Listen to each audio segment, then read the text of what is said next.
cash is real. The stakes are high. They bet big. They win big. They lose big. High stakes live action poker. Live at the bike. Somebody just who bombs it like that is literally, I mean, this is a secret for everybody that it just, I don't know if it's the new thing, but it always happens. It's just they always have ace king. And maybe you can use that tell to your advantage and do it next time with aces, you know, and if that's the case, then, you know, good on you. And if you get somebody to call you down, all the way down because they think you have ace king, that's awesome. But they really do have ace king most of the time. If I was James, I would have called one time. If he continues at me, and it comes some card, you know, a spade, a card higher than 9, you know, I might have to consider throwing it out. But I would have definitely called at least one time. Yeah, I mean, when you play pairs, that's something you kind of almost have to come in prepared for. And meanwhile, we've got a hand brewing here. Brian erased it up with 70s, and look what Neil just woke up with. So Alex in seat 1 called the 70, and now Neil, sitting there in the small blind, wakes up with aces and decides.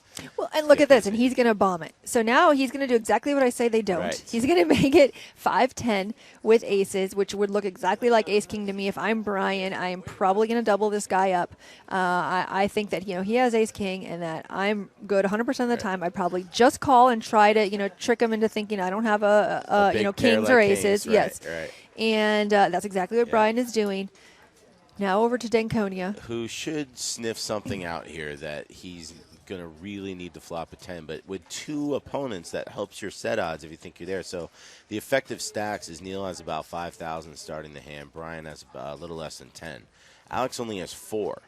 So effectively, he'd have to flop the 10 and hope that he doesn't get out flopped at the same time. So I think that's a good fold there. He gave it a shot and realized that the resizing of the bet is just a little out of the league.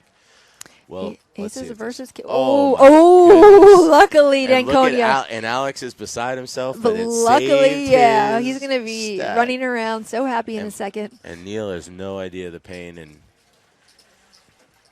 there was sorry, we had missed that. We had a king jack was folded by James.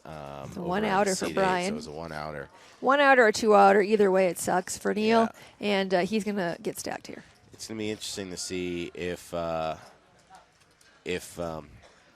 Brian lets one more card roll out here just to kind of sink it in, but I don't think so. There's too many cards that can slow down your opponent. It's not how many outs does somebody have to beat you. It's not like you think he has queen jack or something. It's how many outs can slow down how much money you can make, so you might want to pop it up right And that's a really good point. You say, well, should I just call? Should I just string him along? But exactly what Alex said. No, you can't really, because there's spades out there. There's straight possibilities out there, and there's too many cards that can come off that can kill your action. You're more worried about that than actually getting killed yourself. And so Brian does raise his set here.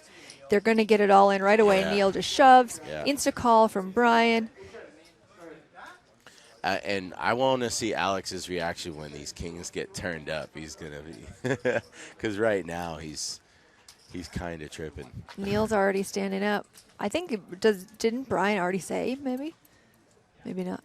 I think he already said I have kings. Oh, okay. So right there, queen, that can – whoa! That would have been set over set over set if Danconia had called. Wow.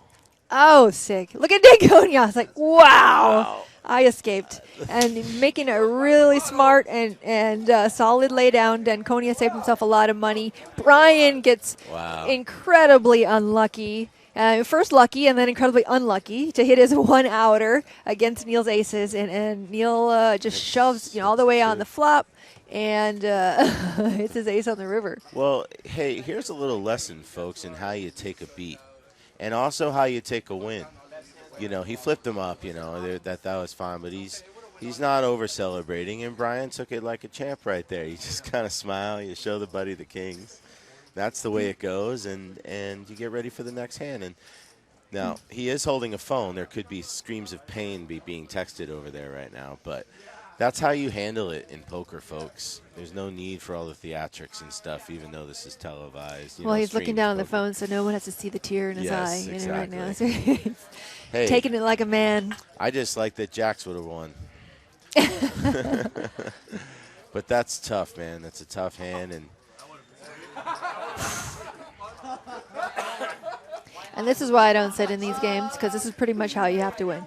You have to get massive hand against another massive hand, and you have to get lucky, and it just blows. And so somebody had thrown out. I mean, that 580 sizing was so interesting because somebody opened for 70. I think there were 2 callers, and there were, yep. And so with 3 callers, I believe. Didn't Rev call, and we didn't see his hand, and then James called, or was that the last hand? No, I believe there was the bet, and there were 2 callers, and Okay. then somebody popped a 580. So 7, what was that, like 8 times? Yeah, I mean, it just screams ace king to me. I had just gotten done saying that's definitely ace king, and and then here Neil does it, and he has aces, and it's just crazy. I think he just kind of got lucky that Brian had kings. Oh and he wakes no! up with kings again. Look at the smile on his face. He's like, "Holy crap!" He can't even believe it himself.